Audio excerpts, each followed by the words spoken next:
Tervitused kõikidele tublidele, innukatele noortele, kes te kõik olete kokku saanud praegu.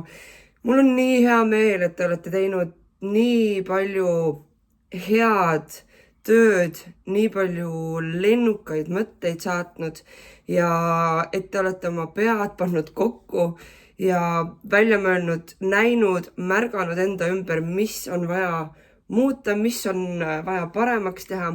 Teie projekte nähes ja hinnates oli nii inspireeriv näha, et sellised asjad, sellised üritused ja sellised üleskutsed on tõesti asja ette, sest et lahe on näha seda, et kui midagi on valesti, siis see tuleb ikkagi muuta ja teilt endalt on kõige parem tegelikult ju küsida, mis te tahate, et teie ümber teistmoodi oleks. Aitäh, et te olete kaasa mõelnud.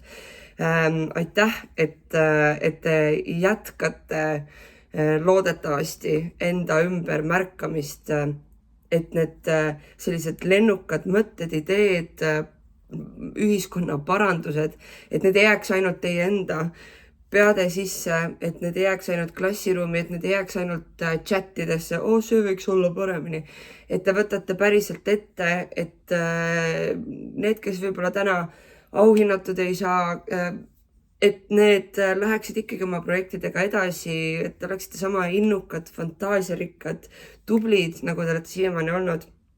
Ja mul on ülihea meel, et 12. oktoober me juba Tallinnas Põhjala tehases võitjatega kohtume, kus te saate siis lavale esitama Impact teile oma võiduprojekte.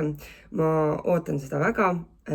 Seniks aga olge tublid, olge lennukad, ilusad suve, mis juba lõpuks meieni on jõudnud ja olge sama ägedad edasi. Tšau!